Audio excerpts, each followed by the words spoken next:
welcome to the Total Soccer Show. My name is Taylor Rockwell, and boy oh boy, have we got a show ahead of us. We're recording this a day after the U.S. were beaten 4-0, but it felt like 10-0 by a comprehensively better Switzerland national team. I don't know how much time we're going to spend on the actual game in this episode because I think the fan base collectively switched their brains off after the fourth goal inside the opening 36 minutes. But what we will try to do is get a solid understanding of where this national team is at present, what Poch is or isn't doing, how things can improve, and what our realistic expectations should be going forward. Joe Lowry, that's a simple enough remit for a 45 to 60 minute long episode. No? Easy peasy? We got this down? So you said 90 to 120 minute episode? Is that an that's what I 8-part heard. Miniseries? Yeah. Right. Okay. Cool. Yeah. Definitely. We can do that. Easy. All right. Joe's in. Graham Ruthven, question for you. You are, if my sources are correct, Scottish. Can you confirm? I can confirm that. Yes. Unfortunately. All right. Scotland recently lost 3-1 at home to Iceland. I'm assuming that was not fun. No, it was not. I was at that game. Would that Scotland team beat this U.S. team? Who knows? Joe nods. I nod. Frankly. You think so? Yes. Scotland right now. This U.S. team, Graham, the one we watched yesterday. Oh, That's one we're talking like about. you're talking about the whatever the fifth or sixth string, the one that Taylor was on the bench for yesterday. Yeah, possibly, maybe, but not much in it, frankly. All right. Okay. All right. Post Big Ange coming in, we would certainly win. It'll be the US coached by Patches O'Houlihan and Scotland coached by Big Ange, and England can get Sir Gareth back as well, and we can get the three of us together, and it can be, instead of going to therapy, the three countries can just play each other in a mini tournament. Are we allowed to throw wrenches at your team? Sure. Coached by Patches? All right, sweet. I feel good. For Scotland, that is a standard training session in the south side of Glasgow. It's just how you show your affection, I think, right? All right. Well, before we get into the game itself, I should note we do have a Patreon. It tends to be slightly more fun than chats about the national team that finds new and exciting ways to kick us in the teeth. On today's episode, we've got 3 predictions each for the 2026 World Cup, which is now only a year away. I'm looking forward to that one, though spoiler alert, I do not yet have any predictions in place. We'll see how it goes if I can string some together between now and then. Because for now, Joe, we're going to talk about that result last night. Let's start with just opening thoughts. And I think you are, I will spoil this as well, I think you are more nuanced and more calm than certainly a majority of the online fan base. But I would say than I am. I'll put it that way. Yeah, I think so. And the way I talked about this to you guys before we started recording is when I saw the U.S. lineup and I saw the Swiss lineup, a large U.S. loss seemed quite possible, borderline likely. As much love as I've got for the Philadelphia Union's academy, this is basically the Philadelphia Union from the last 3 years against a Swiss team that has a ton of continuity. Yes, they've had some new faces integrated into this team over the last few years. But this is a Swiss team that knows each other and are grown-ups. And this was a January camp lineup for the U.S. men's national team. So I am not surprised whatsoever that the U.S. lost. I'm not surprised whatsoever that they lost while looking pretty lame in this game. Like nothing, basically nothing shocked me. If you'd said a 4-0 loss to the United States, I would have said that's entirely possible. This Swiss team is really good. This is a top 15 team on the planet. And for the United States, this is not what they ran out there. We're used to seeing them in January camps up against European teams who also don't have their players because it's January and it's not a FIFA window. This was like a U.S. January camp lineup with a couple of exceptions here and there, but largely, that's kind of what this was, against a legit first-choice, full-strength Swiss team that just put up 4 goals on Mexico. Like, I'm having a hard time being upset about the players. I think Brian Dunseth said something to the effect at halftime for TNT about this is not a lack of willingness to compete. I think this was an inability to compete for the United States men's national team, and I think that was pretty clear from before the opening whistle. Yeah, this won't be the team that plays at the World Cup, and I don't even think the team that started last night will be Graham. the team Bold. that plays. I know I'm really putting my neck on the line there, but I don't think it will be the team that started last night. I don't think that will be the team that plays the majority of the Gold Cup either. I think we'll get a team that's closer to the team that we saw in the first game, or at least on this showing, it should be closer to that first team. Having said that, when Joe and I did our review episode, I'm not trying to get things twisted. This was clearly very bad from the US last night. To be 4-0 down, I think it was the first time ever that the US has been 4-0 down in a home match. So historically bad from the US, and they were 4-0 down after, 36 minutes of this game. Yep. And while things improved in the second half, the game was done. Like, the game state favoured Switzerland. So I'm not trying to get things twisted.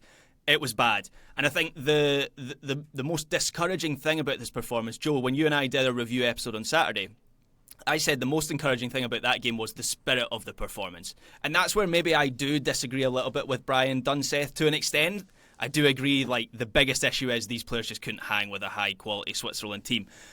But nonetheless, when you praise a team in the first game for its attitude, for its energy, for its intensity, and you see none of those things in the second game, I think you have to mention it in some respect. So that was what got me down the most about the performance itself. It was just, in terms of the spirit, in terms of the principles, I didn't see continuity from that first game. Joe, a quick follow-up for you. So if this isn't the first team or even the second team, if it is that January camp team, how much do you feel like we can actually learn then from games like this? Do you feel like there are things that can be gained from, first of all, a friendly against superior opposition, but secondly, a friendly against superior opposition that goes the way this one went? Yeah, I think I called last night on social media a waste of time for nearly everyone involved. So, honestly, not really. We'll talk about individual players later. Does it surprise anybody that Nathan Harriel's not going to be the answer as Serginho Dest's backup, or maybe the backup to the backup? Like, there were a lot of those all over the field. The Aronson brothers, who I think had a real impact in this game in not a super positive way, although that goes for many players. We kind of know what the Aronson brothers bring at this stage, and having them start a game against, and I am looping them together here, and maybe that's a bit unfair, but they're both kind of waifishly thin and blow like a feather in the wind a little bit on the field. Having both of them start against a grown-up Swiss team with Granit Xhaka in midfield just bossing the game, trying to have Brendan Aronson track back to help Max Arfsten, who was on an island and put himself on his own island and exiled himself in this game defensively. Having Aronson back to try and defend and actually put in some challenges, he's a featherweight. And the U.S. could not control the game because of the lineup that they had on the field. And again, that just was not a surprise to me. I think the most interesting conversation about this game, and we'll get to it later after some probably more discussion about what happened on the field. I think the most interesting discussion about the U.S. right now is about Pochettino. And the other most interesting discussion is about the big-name players who weren't here. But I don't think, as far as the guys that we saw for the first 45 minutes yesterday, that there's a whole lot of really valuable data collecting that we got to do. Yeah, and that's where my main frustration comes from, Joe, is how big a wasted opportunity this whole thing is, because we are in this weird limbo situation where these games feel like they should be meaningful tests. It is exactly a year till the opening game of the World Cup now, like the clock is ticking, but they're not really meaningful tests because of the players in the pool. So I feel like I should be mad, and there are things to be mad about, but that's probably overblown because of the situation. It's difficult to know where to direct that anger and that frustration. Yeah. And I think what we were talking about before we started recording was, where I land with this is, I think there's a real sense of desperation because everything is bad at the moment. We've come out of a March window where we did have the full-strength team. Maybe there was a couple of injuries, but by and large it was the full-strength team. That was bad. We dissected those poor performances after that window. We come into this summer, obviously the framing changes with the call-offs and the players pulling out, and you think, okay, maybe it's an opportunity for some players to make a case for themselves. 2 games in, and of course there's the competitive stuff still to come, so this picture can change. But right now it feels like nobody's really doing that, besides maybe, I don't know, Luca De La Torre's stock maybe rose after this game after playing not a single minute from the Turkey match. It just feels like that's where the desperation and panic is coming from. Everything's going badly. Yep. The situation is undoubtedly bad right now. And my head's kind of all over the place. Am I mad that Pulisic and others are here? Yes, maybe. But then I understand why they need a rest. But then on the flip side, I think, well, you're a year out from the World Cup on home soil. Maybe you should be here. So there's all kinds of conflicting thoughts that I think are coming out in a lot of angst for people. Just what the doctor ordered, Graham. Just what the doctor. In a way, though, that's what this episode ordered, Graham. Because I think that is where I am, at least at the start of this episode. To add my 2 cents to the kind of opening thoughts, is that I think so much of the frustration, or at least a good chunk of the frustration in the fan base, with supporters, online, with me, is that things are clearly not going well. But there is not just the one thing that you can point to. There is not one figure, not one institution that is fully to blame. You can blame a lot of different ones, but I think in the end that gets really murky really, really fast. Because Poch is the first U.S. coach to lose 5 of his first 10 games since 1988. So you could say Pochettino isn't getting it done. but he hasn't had his full complement of players because of fatigue and injury. So you put some of that on the players, but then you put some of that on the clubs, right? Because it's the clubs who play them, pay them, overtrain them, don't allow time off, and et cetera. And so you're looking at the clubs, but then the clubs have to do that because FIFA crams in dates and adds in more fixtures and the like. So it's kind of on FIFA, but it's still kind of on the players because they aren't developing to the next level and they're skipping out on international duty. But they also don't seem to understand the game plan or approach when they are there, which is on Poch. But if it's on Poch for the results, then it's on the Federation for hiring him in the first place. But then there were the people online saying it's Berhalter who's at fault. We've got to find somebody who's going to correct this situation. We need a big-name manager who's going to come and fix it all. You got that manager. The Federation did what you wanted. And now here we are. The problems persist. And so I don't think there's any one thing that you can point to as being like, this is the answer, this is the problem. And I think with that, it leads to a lot of people being mad about a lot of things.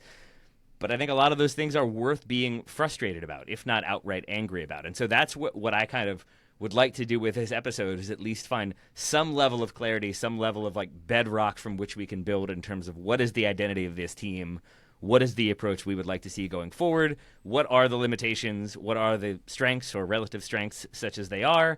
And then I feel like we can at least have that understanding to jump off from. Because Joe, the final opening question for me, I asked you this before we started recording, but I think it's worth revisiting.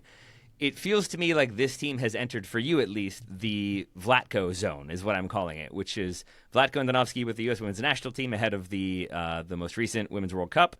There's a feeling that like the players aren't really responding, his tactics aren't really working, his lineups are a little bit questionable. It's been this way since he took over. It doesn't seem like it's going to get better, so we can hope it gets better. But we shouldn't expect it to get better. And I think with that in mind, when we then watched that World Cup, you were sort of like, yep, this is exactly how I thought it was going to go. And so you're not angry. You are maybe disappointed, but you have a clear understanding of what the limitations are going to be. And when those limitations are on display, it just kind of makes sense then. So that's my goal. How does that sound for you? Invoking the name of Vlatko is a bold move, even after a 4-0 loss. I don't know how many parallels there are, or at least how many parallels I would draw. I think when it comes to this U.S. men's national team, what really stands out to me, and the reason why I'm not all that angry, also helped that I watched the game on delay, so I was prepared for disappointment. I understand that probably colors some of this, genuinely. This just was not the U.S. men's national team like we saw last night.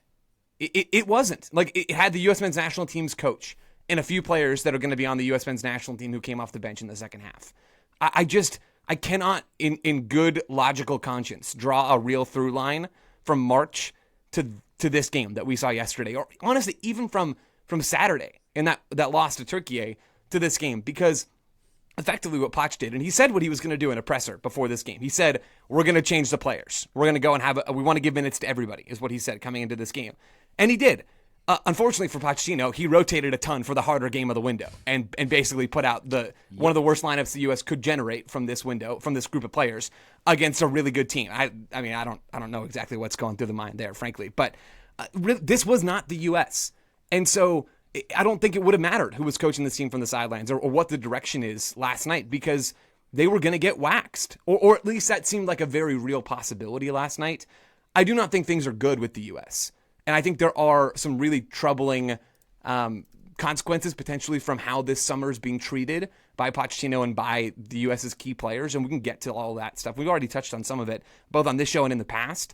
But I do think the U.S. has a pretty clear tactical identity of what they want to be doing.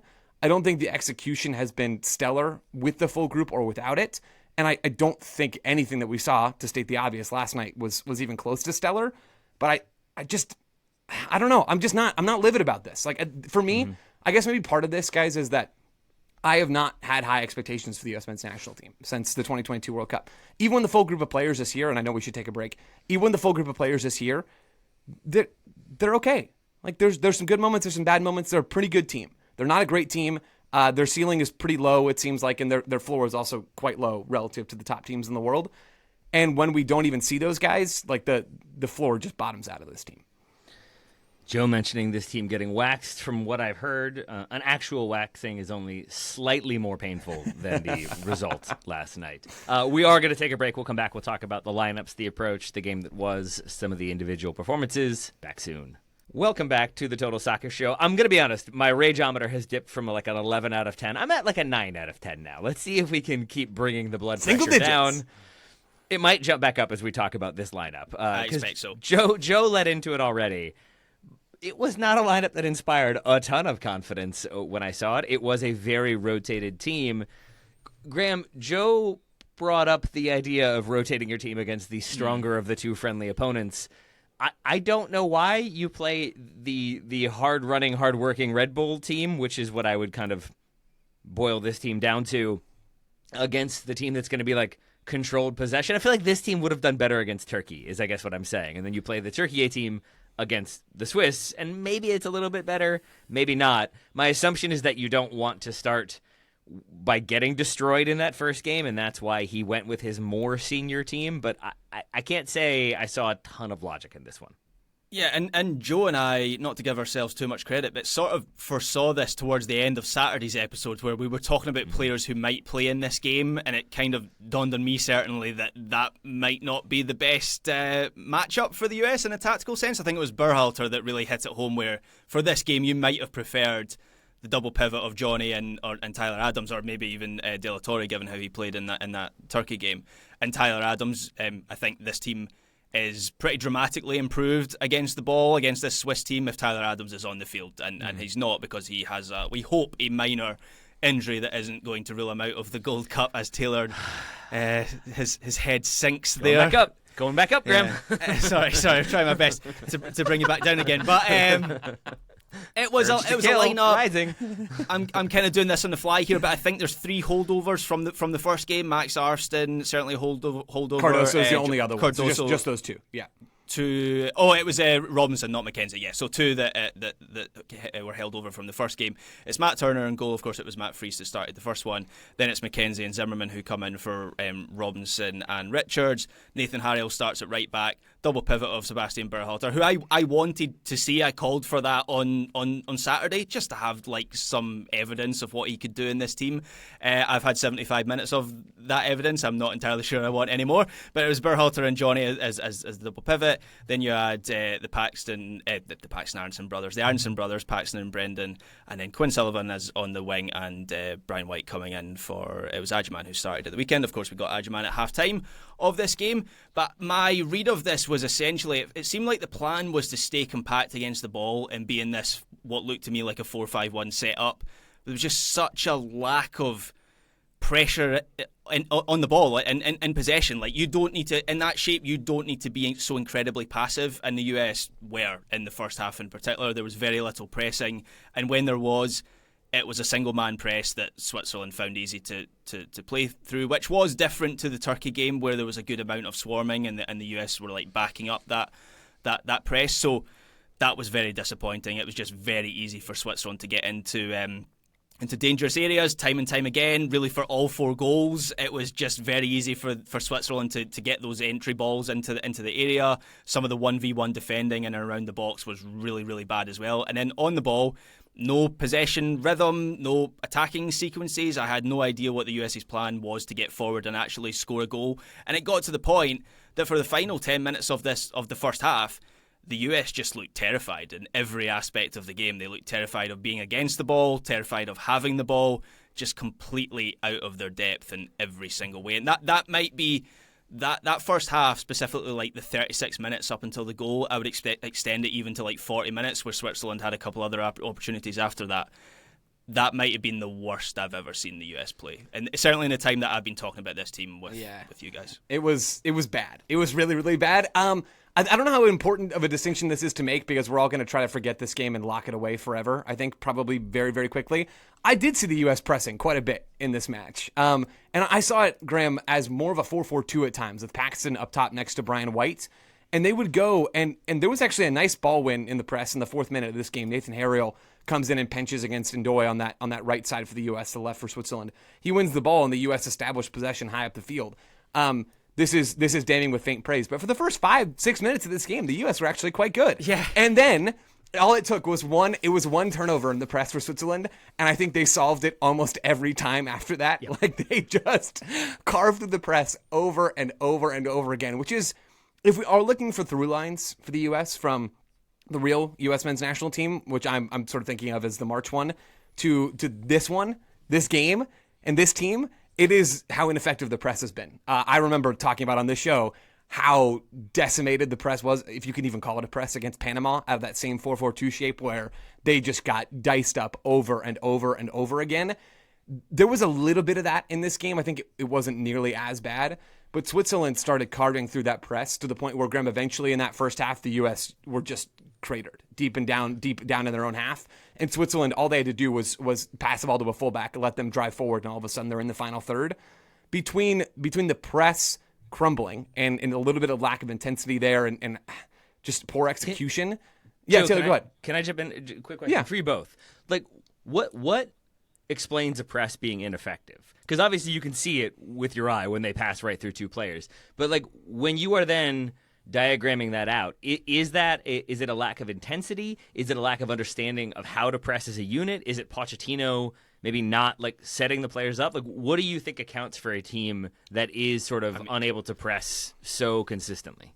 I think it's all of those things. So I saw like a half-pace press from a lot of players, which was different to the Turkey game where I felt like there was, they were going at 100 miles an hour. I mentioned there was a moment in the first 5 minutes of the Turkey game where Luna, Arston, and I think Luca De La Torre end up over on the left side, and the three of them are pinching. I used that word a bunch on Saturday. Pinching, of like more than one player applying pressure to the ball, and it just felt like when the US were pressing in this game, it was hero press. It was one player, pretending in a sense to close down with nothing, with no structure, and I don't know whether that is like a lack of understanding of the triggers or if there were any triggers of when that press should be applied. It felt like there was a lack of cohesion between the team in that sense. But yeah, as I say, like there was a lot of half-pace pressing, particularly as the match went on. Yeah. As Switzerland like racked up the scoreline, and obviously that started to have an impact. Yeah, it looked like the U.S. were sort of caught in two minds of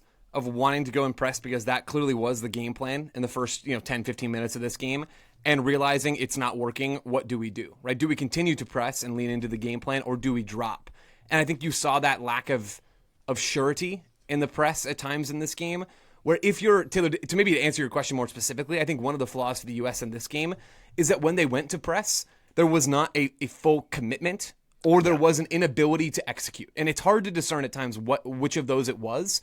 But there's a moment that stood out to me. It was the first time that Switzerland broke the press in this game, 7th minute. Nathan Herald is stepping up to press. I know Taylor's got some Nate Herald juice for later. No, I was really excited. I was like, please be the exact same minute so we can fully nerd out. But mine is the 22nd minute instead of the 7th. Man. Go ahead. Okay, fair enough. Well, mine's in the 7th minute. Nathan Herald is light to Ndoye in this moment. And Ndoye's on the ball, and Herald comes and doesn't really fully commit to that challenge. And Ndoye does a good job of getting himself between the ball and Herald. But Herald is there, but he's not really influencing the play all that much, which allows Switzerland to establish that possession closer to the midfield line. Johnny Cardoso comes over to help and comes over to track Ardon Jashari, who's playing as the other midfielder next to Granit Xhaka in this game. And Cardoso goes to try and track Jashari, who's going to support Ndoye, and is just too late to it. So the timing's off there. He's not fully committed. He's not fully engaged. And then Sebastian Berhalter slides over to try to win that ball. And he can't win it either. He's a step late because he's tasked with dealing with Michel Abichir in this moment, the number 10 for Switzerland, because Berhalter is the weak side center mid in this moment, and so he's hanging a little bit deeper. But he leaves Abichir to go and try to win the ball because two players, Herald and Cardoso, have failed to win it. He fails to win it, Berhalter as well. He's a step late. Abichir is then free. He receives the ball in the 10 spot and then plays to Menzambi over on that right side, and Switzerland are in the attacking third. Like, it just happened so quickly, and it happened because the U.S. were a little bit late. And between those moments and I mentioned it already, but just how lightweight this U.S. team was, the U.S. struggled to control this game, or to hold on to this game in any way, to grasp it with one hand, with a finger, to curl anything around this game. There were like moments where I was honestly chuckling with how futile it looked like the U.S.'s efforts were. There's an 8th minute moment for Brendan Aronson that I referenced earlier, where he's just bodied in his own box by Menzambi. He has zero play on the ball. It's like it's kind of like a younger brother against a much, much older, stronger post-puberty brother in that moment. Or there's a moment in the 30th minute with Paxton Aronson, who's just literally hanging on Granit Xhaka's back, and it's like Xhaka doesn't even notice him. Paxton can't win the ball. Switzerland play over the topper in the U.S.'s box in literal seconds. There was a lot of that in this game. You toss that lack of physicality into the lack of technical ability that folks like Sebastian Berhalter displayed at times in this game, into the lack of pressing, into the lack of talent, and it's just a bad stew. Yeah, not my favorite stew I've ever experienced, I gotta say. And I think, like, a few points from me, I think the press was attempted to the points you all have made, but it felt to me like a very rudimentary approach in that the one I wanted to highlight, Joe, is in the 22nd minute, they have pressed, and the Swiss have gone all the way back to Gregor Kobo, their goalkeeper. And I think it's like Brian White on one side, and maybe it's Paxton Aronson on the other. And they've sort of like, haha, where will you possibly go with the ball? You passed it right between us to Manuel Akanji, who's standing there. Huh. Didn't really think about marking the obvious guy in the middle who's now unmarked and can turn and play the ball forward. And that looms large because he passes the ball to somebody who passes the ball to somebody who passes the ball to somebody who passes it to Elvedi, who then hits the long diagonal wide to a wide open Briel Embolo. They go down that side, and then it ends up in the second goal. But it's basically from the U.S. being bypassed by one pass from the goalkeeper, it opens them up entirely. And I think a lot of that has to do with that sort of narrow crowding that Graham was talking about. I think they were trying to push everybody up into an area and then crowd everybody to one side. And they were really willing to concede their entire left flank, the Swiss right flank. And that can work when you are effectively pressing and making them have to make rapid-fire decisions so they don't have 10 seconds to be like, oh, well, one of our best attackers is wide open in the channel with no one around him. I guess I should play it there. This is how much time he had. Yeah, okay, I'll play it there. Yeah, I'm going to play it there. And then he does. And then away they go. And that happened time and time again. The one that you just outlined, Joe, in the 30th minute, I think it's Ricardo Rodriguez ends up playing that long diagonal to Briel Embolo to get in behind, and it leads to a good chance. That kept happening over and over again because the U.S., it felt like, had this sort of very rudimentary understanding of what the press was meant to be. And as soon as the Swiss adjusted for that, the U.S. just kind of kept trying to go for it, but also weren't really confident in it anymore. And I think you could see that lack of commitment routinely up until it was 4-0. I thought the second goal was the worst one from a US perspective because Switzerland go from back to front, and it's just so it's almost like there's not a team on the pitch, and you can look at the other goals and say, you know, the execution's poor. Obviously the third goal, like Turner with the flappy hands. The first goal, there's just not enough pressure on the ball, and the first goal's a little bit fortunate how it does end up through to the Swiss player. The third one. The second one, no pressure on the ball. As you say, Taylor, the Swiss just play through that first line of confrontation so easily. Max Arfsten, who I was positive about after Saturday's game, and even in this match, like the first 5 minutes that you were referencing, Joe, Arfsten had a little nice combination with Brendan Aronson down the left side, and I'm thinking, oh, here we go again. Like Max Arfsten looks really press resistant, but we saw in this match why he doesn't play as a left fullback for the Columbus Crew. That is defensively, he's a bit of a nightmare, and we saw that for the second goal, where I'm not entirely sure why he is so central. He's so close to Mark McKenzie in that kind of defensive posture when that long ball comes forward. That then the fact that he's so central opens up the angle out to Manzambi, who on the right side. So even if he's just maybe 5 yards further over, that player, as Akanji that plays a long ball, doesn't attempt that ball. Then once he gets inside inside his own box, his body position is so square on. Like, it's not the body position of a natural defender.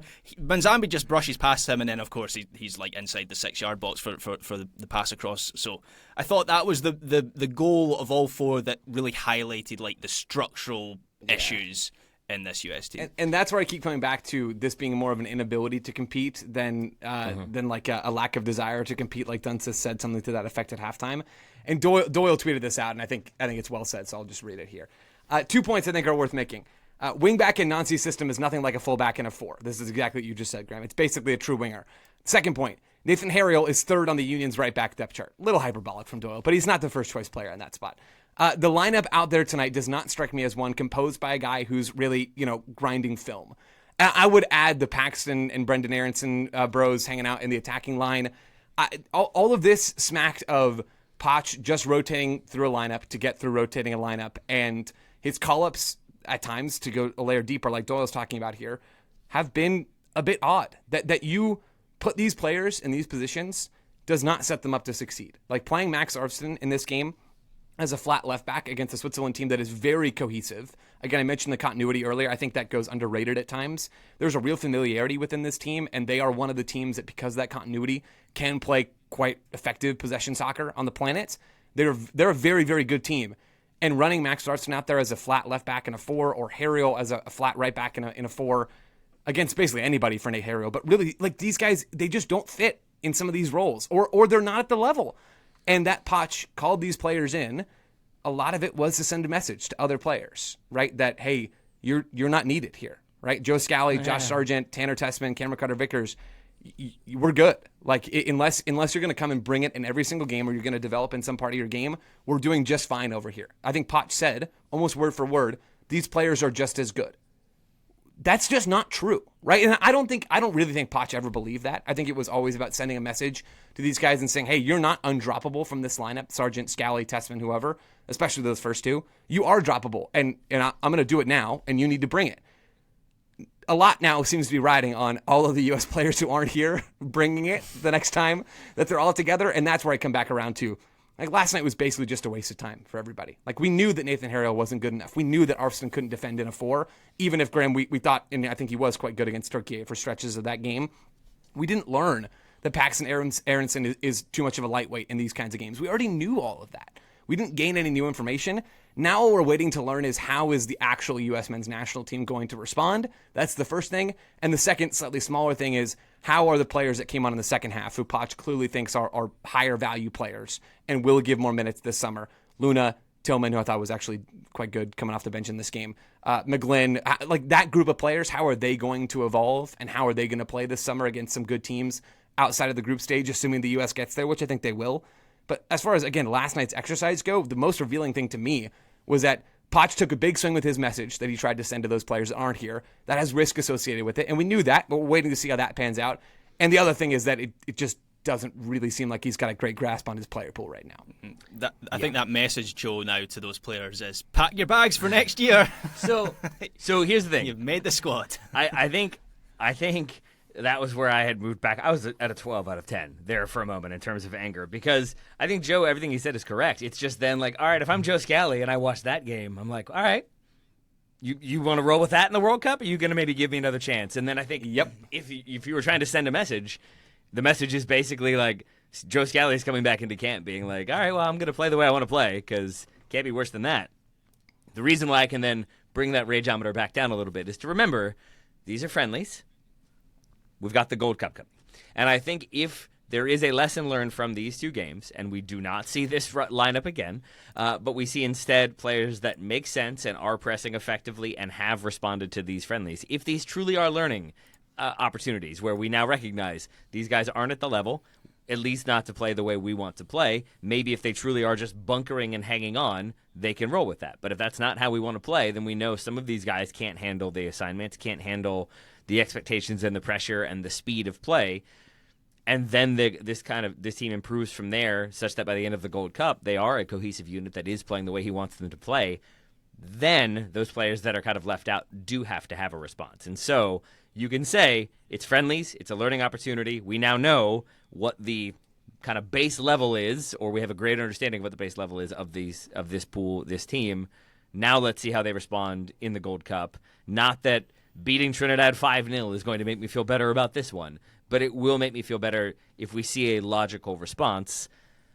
I'm a little concerned that we're not going to see that logical response, and that gets us to the Pochettino of it all. So let's take one more break. We'll come back. We'll talk a lot more about Poch and maybe a little bit more about some individual performances. Back very soon.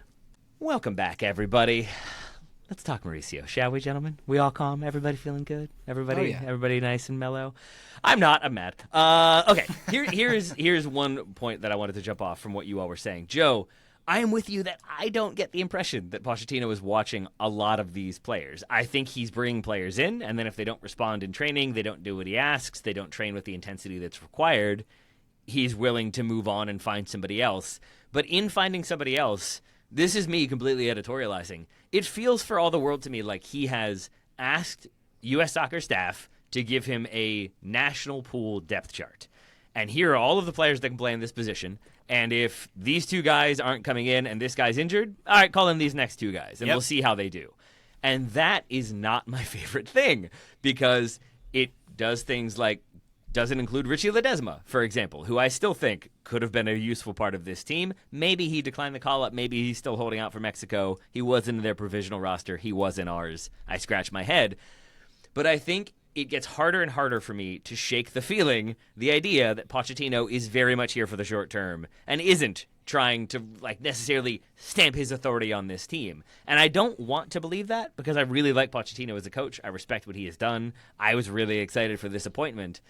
But it gets harder and harder to argue against that when you see the players he's calling in, from my perspective, lack of familiarity he has with some of these players, and then the lack of response.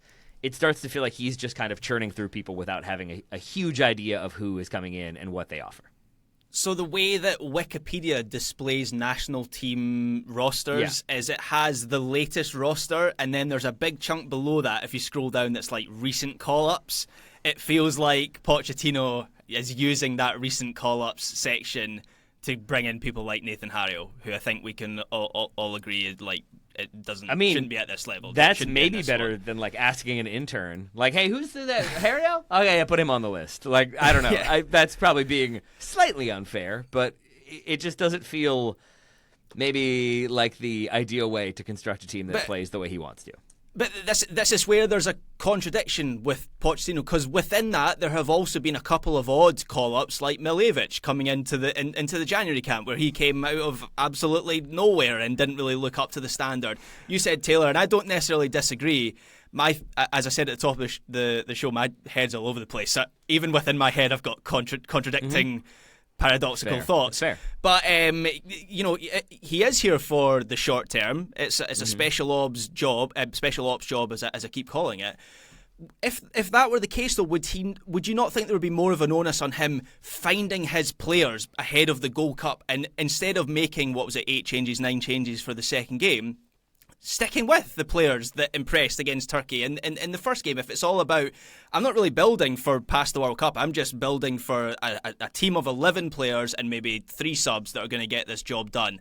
That's where there's a bit of there's contradiction from Poch, and even a lot of his looking beyond the squad selection stuff, like a lot of the comments that he has made from when he's come into the job, and then he's contradicted himself in terms of talking about players needing to want to be in the squad, and it's all kinds of mixed messages all over the place from Poch at this moment in time. Yeah, yes, Graham, 1,000 times yes. There is a growing list of things that Pochettino has done that I don't think are optimal, and I want to be clear. Pochettino will forget more about soccer than I will ever know. It is. It doesn't get much more scathing than that. Suboptimal. Let's just run back through the list, right? Yunus Musa eating up a crazy amount of minutes on the right wing. Yeah. That strikes me as...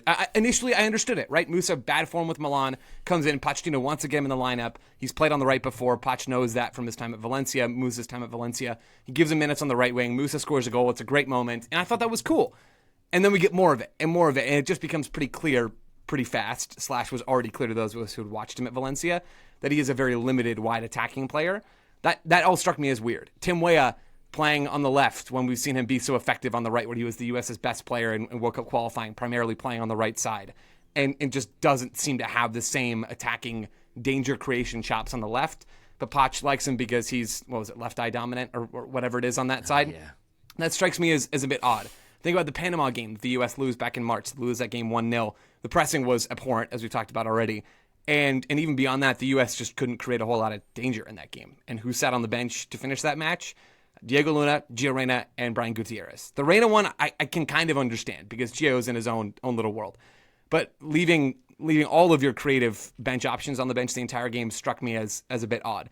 Then we move into this window, and you have the message being sent, which I didn't mind. I'm not trying to revise my take on all this. I don't think Joe Scally should be an undroppable player for the United States. The problem is when you get so much deeper on the depth chart behind Joe Scally and you're going to rotate everybody around that player who is so much deeper on the depth chart behind Joe Scally and going to make it harder for them to not hang by not giving them a lot of support around them.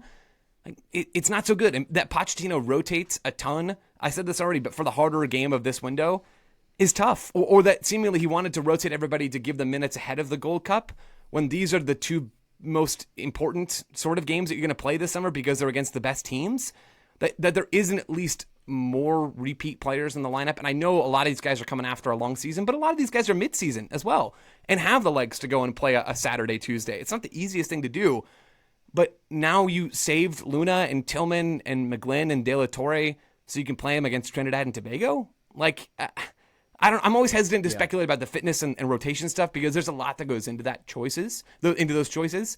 It's a complex issue and there's a lot of data that's involved, and we don't have access to that. But man, it just feels like a real miscalculation in a string of miscalculations from Pochettino.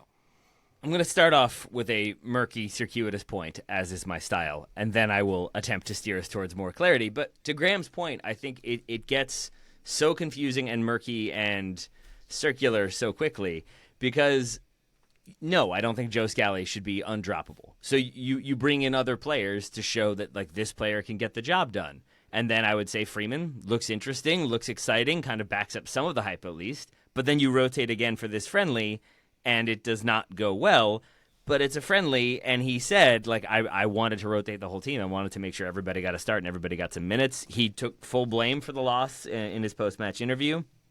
And so it's a weird, like, Joe Scally isn't undroppable. You should call in other players, but then you stick with other players, but it's a friendly, and so I understand why you wouldn't want to stick with those players. And it ends up with me kind of having a question mark at the end. And I want to navigate that question mark as we move towards the Gold Cup, because at some point you can have individual mistakes. You can have individual moments that don't make sense, like Musa, like Weah, like the Panama loss. And I think what I've always said is, like, as long as we are building towards something that is logical to me, as long as these allow us to get better and to strengthen and have a greater understanding of the player pool, I am okay with whatever the result is if it puts us in a better position to be competitive when we truly need to be competitive.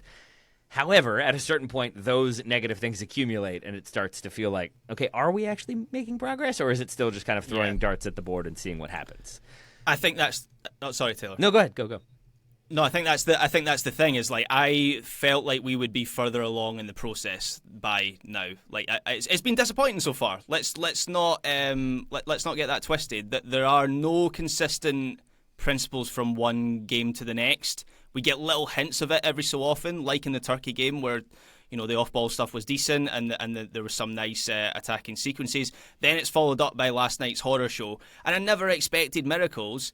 I thought there would be a clearer framework by now where you could go through the team and say, okay, well, we don't know who that player is, but we know the kind of player that Poch is looking for in that position. And we know why he's looking for that player. It's because this is how it plugs into the rest of the team. This is what he wants to do with that little unit. I think with the time frame that Poch had or has with this team, we were never going to get a fully holistic team unit where you look at the entire side and you go, okay, everything functions kind of in relation to itself. But you need like 2 or 3 units in the team that you go, okay, the chemistry works there, the relationships work there. That's why those 2 players are together. That's what you get out of those.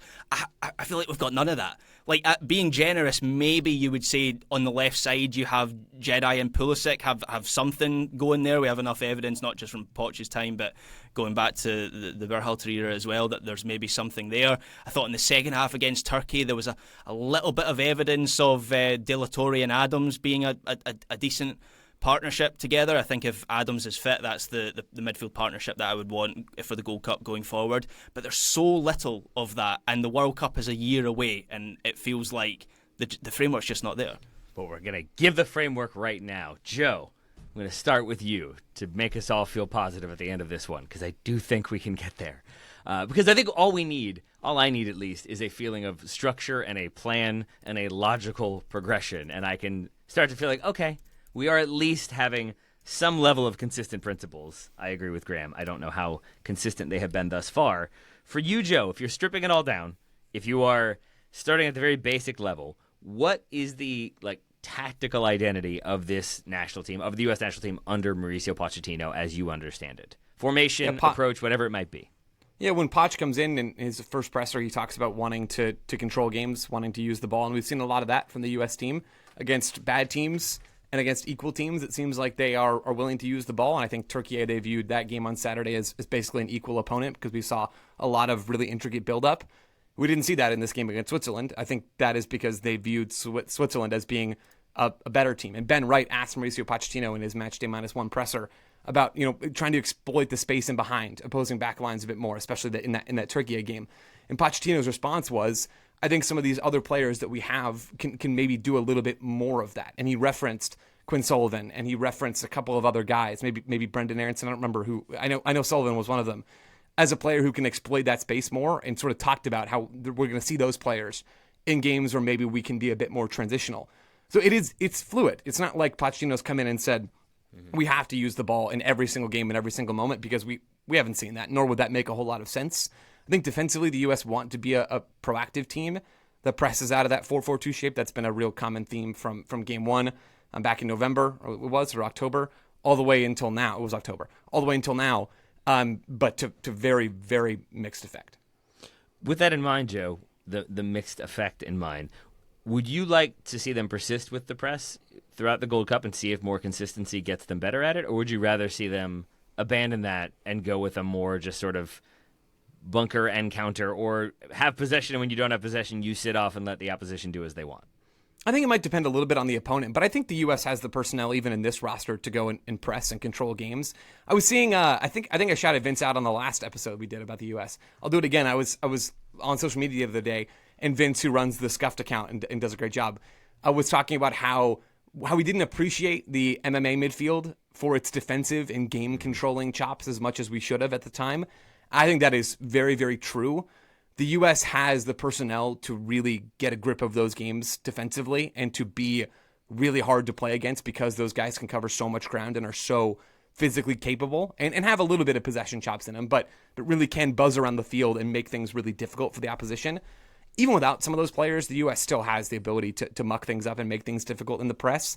The timing just hasn't worked well. And one of my frustrations, to go negative here, with the fact that the U.S. is missing all of their key players for this tournament effectively at this point, is that this is the one extended camp you have before the World Cup. Like, this is it. This is the only multi-week camp that Pochettino has to work with his players before June of 2026. And this would have been a great time to work on those things with the full group. For various reasons, that hasn't proved possible. Some inside control, many more outside of the U.S.'s control and Pochettino's control. But yes, I do think, a long-winded answer to your question, there are the player profiles to go and press against a lot of teams, maybe not against everybody, but in CONCACAF and at times in the World Cup where the U.S. is going to be a pot one team, absolutely. So pressing out of the 4-4-2 shape, you're okay with sticking with that. Possession is the 3-2-5? Yeah, I mean, we saw even shades of that in this game, and the U.S.'s very few forays into the final third, where in the first half, before Poch adds Ream into the back line and shifts the formation to more of a 5-3-2 in the second half, we did see the U.S. possessing in that shape. I think it's going to be game dependent in that situation as well. I do think the U.S. will want to try to use the ball against teams that they're equal to or better than, and they're going to be more transitional against the other teams. And I think that's a mostly fine approach. I think the U.S. probably has gone at times a little too far down the rabbit hole of, can we really be a possession-dominant team, when we know, even with the first-choice group of players, that they're probably not going to be great at that stuff. But yeah, depending on the opponent, I think the U.S. using the ball is going to be both necessary and something that can fit this group of players in the right moment. And in the attack, Joe, against teams that we would assume are going to be a bit more defensive, a bit more bunkered. I've loved the conspiracy theory that Poch wanted the U.S. to lose this game handily so that teams would think the U.S. was there for the taking and would play more expansive football and get destroyed in the Gold Cup. 4D chess. That is some... that might even be 5D or 6D, possibly. I don't really buy into that one. So against teams that we expect to be much more defensive, Joe, how would you like the U.S., generally speaking, under Pochettino to attack? What have we seen from him? Do you think it's working? Those are like four different questions. But largely, how have they gone about doing it? What do you think is working? What do you think needs to change? I mean, there are only so many ways you can break through a lower block, right? Mm-hmm. And I think we've tried to see the U.S. control the ball with short passes to establish a good rest defensive structure to prevent the opposition from countering. I mean, they haven't done anything mind-blowing, and it hasn't been terribly effective when they have had the ball. There's not always a lot of space to run into and behind the back line, but we didn't see a lot of those kinds of runs against Panama, which we've talked about regarding Josh Sargent at times in the last month or so, or however long it's been. Feels like years. Hasn't been that long. No, it hasn't really worked to great effect, but I go back to in March when the U.S. is playing against a really well-coached Panama team.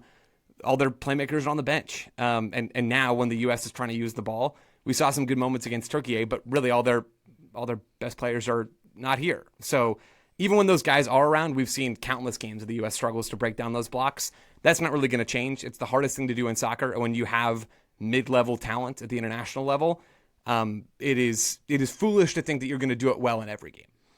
So the basic principles we'd like to see in the Gold Cup then, based on what we have seen previously, would be shapes stay roughly the same, 4-4-2, pressing defensively, 3-2-5 in possession, be a bit more aggressive, be a bit more unified in that press, and then a bit more aggressiveness in the runs in behind to open up defenses, and maybe a bit more individual creativity in the attack if we can find it. Is that largely what we have seen from the U.S. and would like to see going forward, Joe? And win. And win. That would be good too. Yeah, that would be good. I think all of that is fair, Taylor. I really struggle with some of this because I think the U.S.'s biggest problem, frankly, and this was their biggest problem yesterday, and it's been their big problem since 2022 in one form or another, is that the players just aren't performing. Like last night, and I know we talked about how last night it was more of an inability to compete, and so I don't place that so much on the players. We know that they were incapable of performing at that level in that game. That's why I think it was all a waste of time. Really, we can talk about the tactical stuff, and I think that does matter. Like I'm the tactics nerd. At the same time, the U.S.'s best players haven't improved since 2022. Mm-hmm. They haven't taken a step forward. The U.S. as a program hasn't added players to that bunch to try and help the program take a step forward, and that's part of what this summer's about. And maybe we'll get there, maybe they won't. But really, unless the U.S.'s players are going to play like we've seen they could, or like we were hoping they would in terms of evolving from 2022, almost like none of that stuff is going to even matter, right? Like the players have to perform, and that's the thing that I think is frustrating is that we haven't really seen that. And Pochettino can set them up in a 3-2-5 or a 2-3-5, where they can press or they can not press. If the U.S.'s best players aren't showing up, just none of it's going to matter. And I think that's the frustrating bit. Heard and agree on that frustration. We still have the Gold Cup to play, right? And if the idea is like that this summer is about seeing if we can expand that player pool a little bit, see if we can find different options or different ways of evolving this team and their approach, Graham, that begs the question then, with these two friendlies in mind and with the Gold Cup looming, who are the players then that you want to see or have faith in executing the game plan, the strategy that we've kind of gone over here to give you the best chance of success, to give you the best chance of looking like a cohesive team? Yes, I think the ideal scenario is that, or the realistic ideal scenario, if that makes any sense, is we come out of this tournament with like 2 or 3 players, much like the January camp, to be honest, where we came out of that camp with Adjaman and I'm blanking here. There was a couple others that we came out of that camp, and Luna, of course, Diego Luna was out of that camp, and we thought, right, well, these are players who have something to offer. We want a similar sort of scenario, so right at the top of my list, I mentioned him earlier, despite the fact he did not play a single minute of this Switzerland game, is Luca de la Torre. I thought the US really missed his simple possession and ball movement in the centre of the pitch. So I think he absolutely needs to be a starter at the Gold Cup, and I think there's very much a scenario where he comes out of this camp and you think he's got something to offer. Maybe not so much as a starter, because obviously it's such a, in terms of names, maybe we're getting into the realms of Badge FC here by looking at some of the names, but you would still say it's a relative area of strength for this US team in central midfield. Besides that, I mean, Matt Fries potentially have an opportunity now to kind of cement himself as, or not so much cement himself, but put his case forward as the number 9, because I think there's a real discussion that needs to be had about Matt Turner, because he is the only player that you would look in this team, potentially Mark McKenzie as well. He's the only player that you would look in this team and say he could start the World Cup next summer. And I can't really remember the last time he had a good game. In fact, it feels like the last few games he's had for the US, he has dropped a clanger. The third Swiss goal here, obviously, is on him. There's no pressure on the ball from Rodriguez, but it should be a pretty straightforward save that he kind of palms out into, I think that's Mbolo that finishes that one. So I am very much in the mood to give someone else, probably Fries, a real run of games at the Gold Cup, because it looks like Turner is completely devoid of confidence right now. And maybe that move to Leon that he's apparently going to get brings that back. But right now, I just don't think, to Joe's point about players not performing, Matt Turner is not performing to the level that the US needs right now. So there's a couple just off the top of my head that I'm looking for. So we've got a potential goalkeeper and Luca de la Torre. Feeling great. Joe, what about fullbacks for you? Like who would you like to see? I think what I just keep putting in my mind is players that maybe there'll be a little bit of rotation, but we sort of, if the U.S. makes a run to the Gold Cup final, let's say, which I think we all hope they will, who are the fullbacks that you want to see establishing themselves as the first choice options for this team. Maybe that makes them second or even third on the depth chart overall. But if we're like building out a team that we then have some level of belief in or believe can be consistent, who is that going to be? Yeah, I think Freeman is still the highest potential fullback in this roster by a mile, probably one of the highest potential players in the pool at the moment. So I think Freeman is absolutely the guy right back. And Tolkien for me at left back at this point. I think we've seen enough of Max Arfston.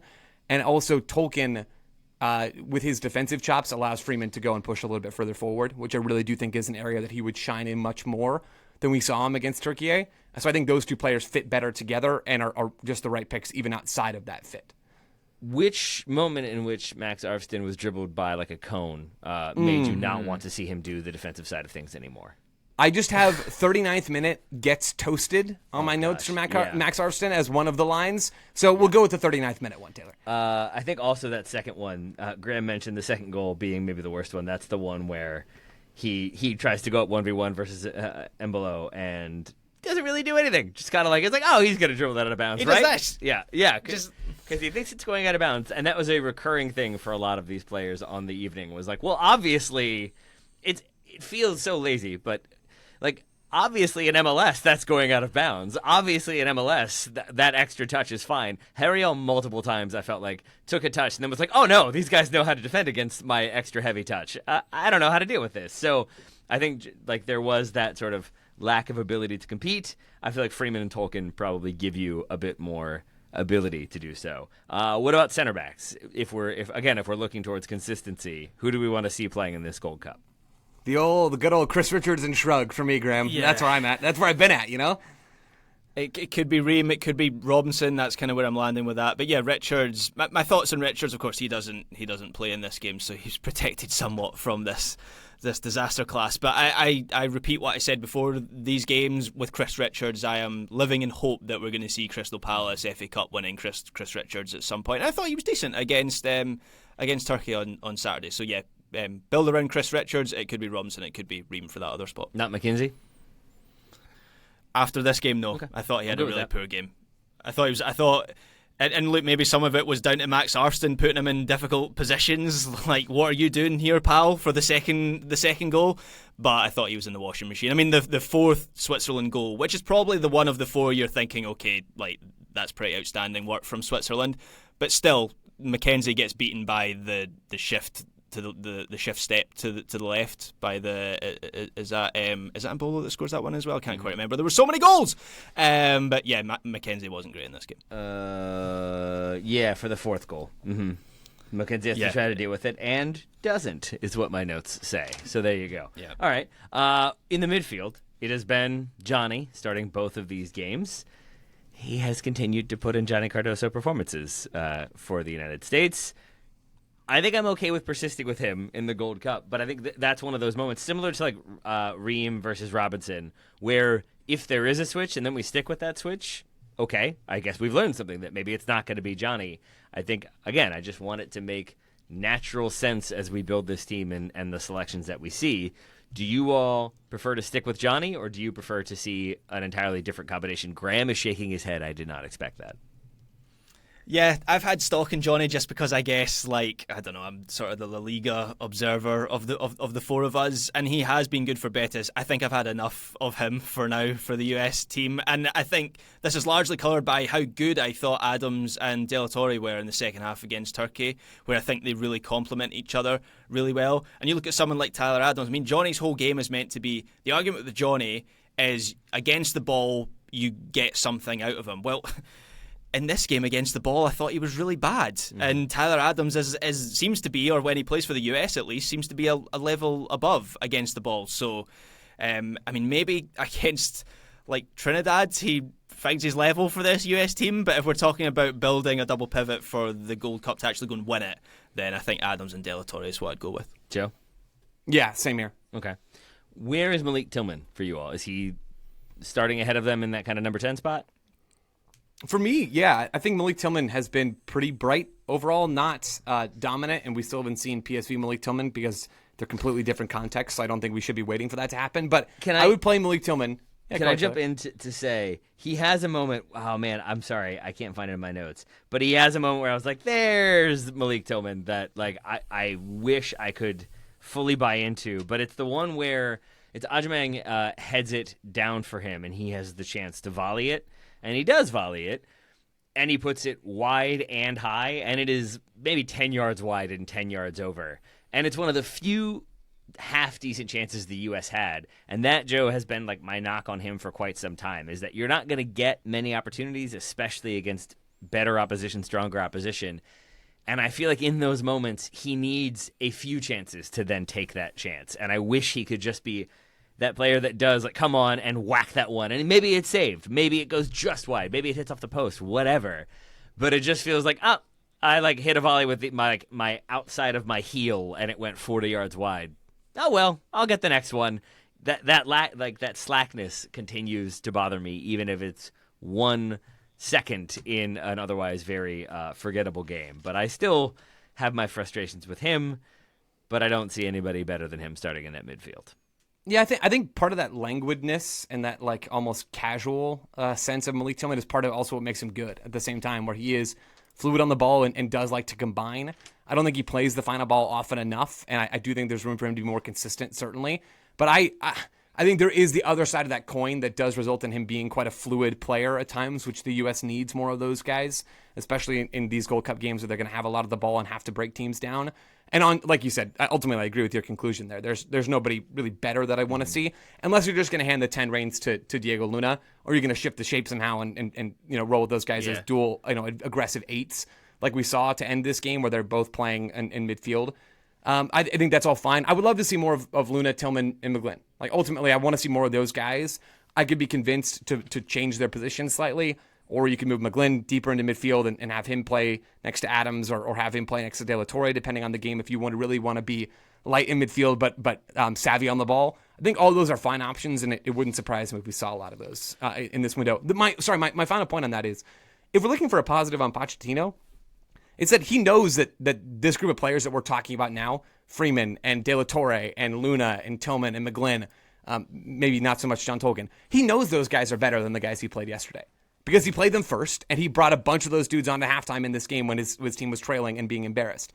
He knows that Nathan Herald is worse than Alex Freeman. He knows a lot of this stuff. He just miscalculated how badly his team was going to get beat last night, or just miscalculated how to rotate minutes for this tournament.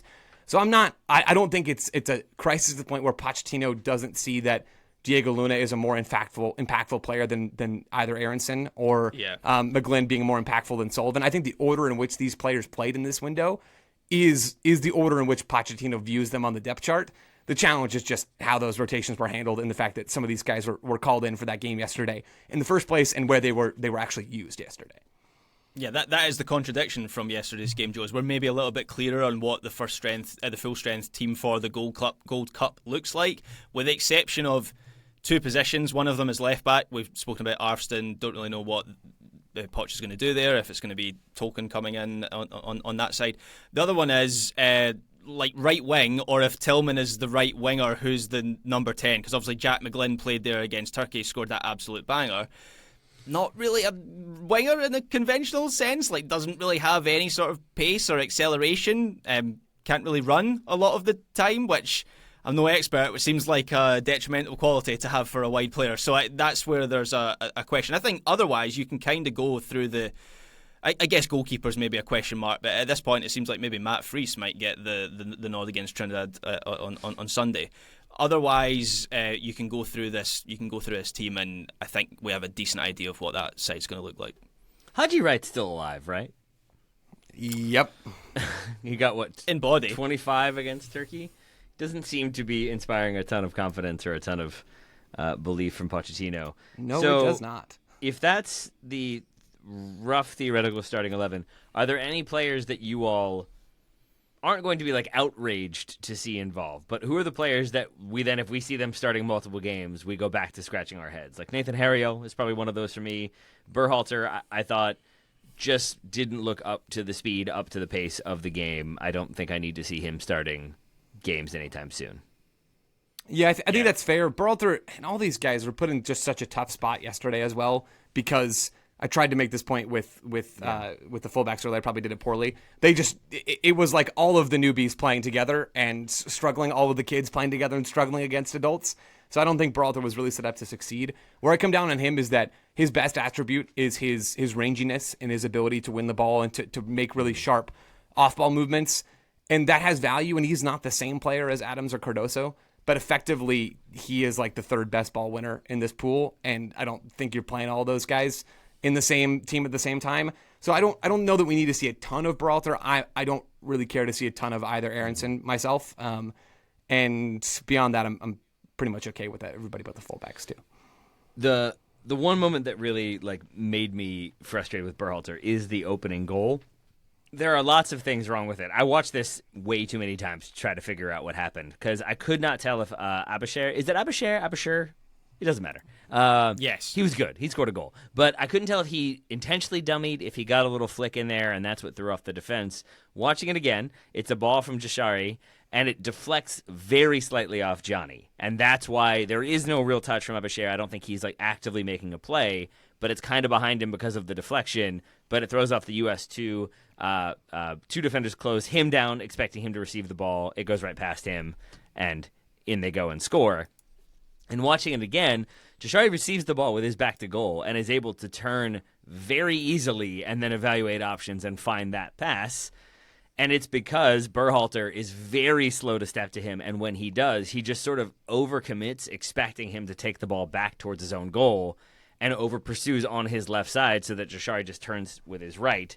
And now Berhalter is completely out of the play, and now he has so much space to operate. And just those little moments, I think, you can lose the ball trying something, you can get caught in an overload, but in those moments where you individually are 1v1, a key aspect of the press is you can't get beat. You can't make that mistake because now somebody else has to try to come over and help. And when somebody else tries to slide over, there's now another opportunity elsewhere. And it so often leads to a domino effect. And in this case, it leads to a goal. So I think those little individual moments, speak to the difference in quality, but also speak to me to if you have enough of those individual moments, you lose 4-0 and it could have been 10-0, as I said in the introduction. So what I'm hearing is Berhalter out?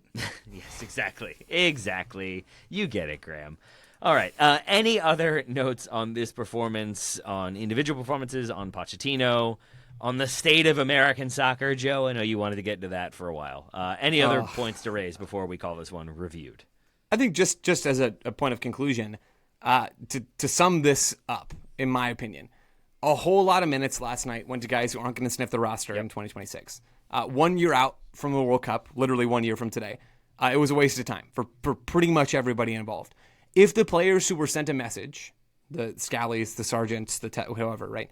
If the players who were sent a message and the ones who rested, Pulisic, who posted a lovely picture of him and I think his girlfriend and some friends or family, I don't know who it is, riding horses earlier today and captioned it just what the doctor ordered. If the players who rested come back sharper, this summer's going to be worth it. Where it was great to get the players arrested, come back in September against South Korea and Japan in those friendlies. They're motivated. Things are flowing. Great. This summer's going to be worth it.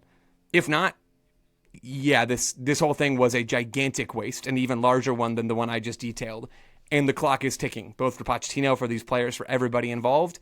It seems like that's where the line is, where we're really not going to know if this was a useful summer or a complete waste of everybody's time until we see this team play in September. Graham, final thoughts from you?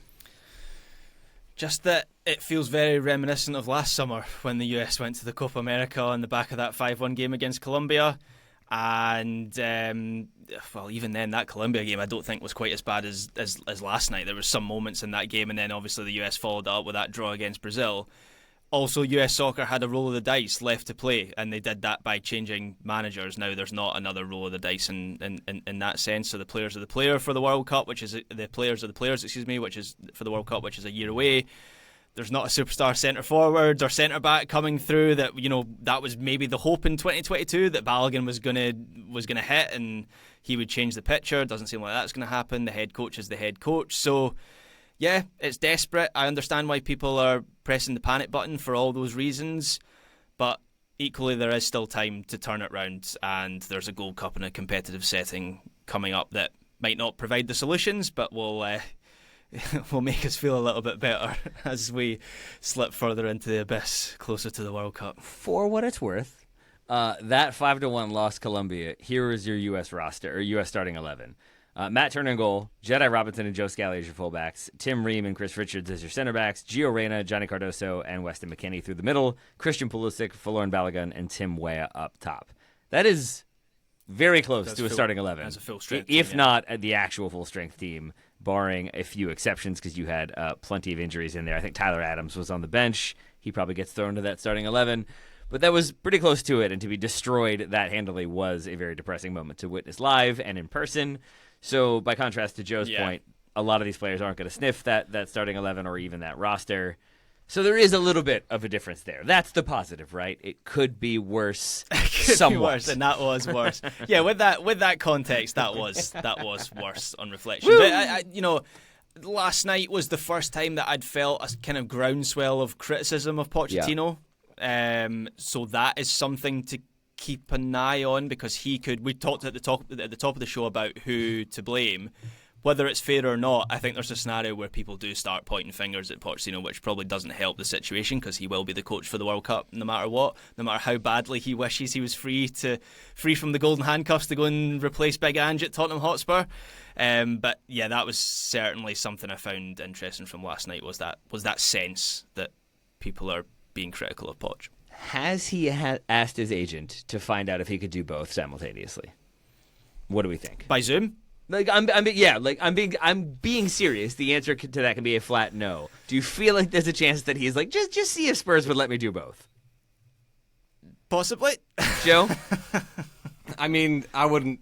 Nothing would shock me. Really, I don't think that would have happened, but yeah, kind of, maybe. There we go. See? I don't like it at all. All right, well, we will obviously be back to talk Gold Cup when the U.S. wins it all handily, 7-0 in the final, and everything is right with the world. We'll be here to talk about that, too. But for now, at the very least, I feel like I have a better understanding of what these friendlies were meant to accomplish, even though I think Joe said the phrase waste of time at least 7 different times in this episode. I think it's a valid point to keep driving home. I do feel a little bit better, even if I'm still frustrated about the state of things. 2 friendlies do not a World Cup make. Yes, Graham? If last night was a waste of time, what was the hour plus spent talking about the waste of time? Valuable time with friends. Sure. And okay, let's go with that. A slight bit of sports therapy. I mean, because truly, it is so easy to lose track of the forest for the trees or whatever it is. Like, it's when a game goes that poorly, it's so easy to then start thinking of all of the different things that are wrong with U.S. soccer, and there are many things wrong with U.S. soccer, don't get me wrong. But when you see it from the, okay, it's 2 friendlies ahead of a tournament, if you are truly trying to, get everybody some minutes, get everybody some experience, get everybody familiar with what you're asking of them, and then you learn from that, and you don't put those players in a similar position, you put them in a position where they can function well and win, then you have learned, and then you have grown, and then you have used the friendlies for the purpose of a friendly, as opposed to making it a competitive thing, which is what I think Berhalter did, and I would be frustrated with, but I would also understand even when they lost, and I was really mad about that opening 3-0 loss to Mexico in the friendly. It helped us understand how he wanted to play and how he wanted this team to build, and if that's what these losses do, then they were unpleasant and maybe a waste of time, but not wholly a waste of time. If we continue to see a mix and match approach to rosters, to lineups in this tournament, but then to rosters going forward, I feel less like we were actually learning things and more like we continue to throw darts at a board and see what happens. So, on that note, we will see what happens. Thank you all for sticking with us for the length of this episode. I hope you have. Joe Lowry, you have certainly been here for the entirety of the episode. Thank you for that. I'm tempted to go ride horses like Christian, but I'll stick it out for the Patreon episode as well. Do we think he rode the horse? He was in sandals. Do we think he was just pet the horse and then walked away? Yeah, hard to say. You're right. I shouldn't speculate wildly on that sort of thing. I'll walk it back to be near horses like Christian Pulisic, but I stuck it out horses for the Patreon. Horses are scary, episode. Man. Yeah, I'm not sure I like horses. Just don't stand behind them. You're fine. They're big. Is that your official opinion on horses, Graham? Graham Ruthven. Yeah. Horses are big. Briel and Boljo. Where are you on horses being large? Yep. Confirmed. Right. Can confirm.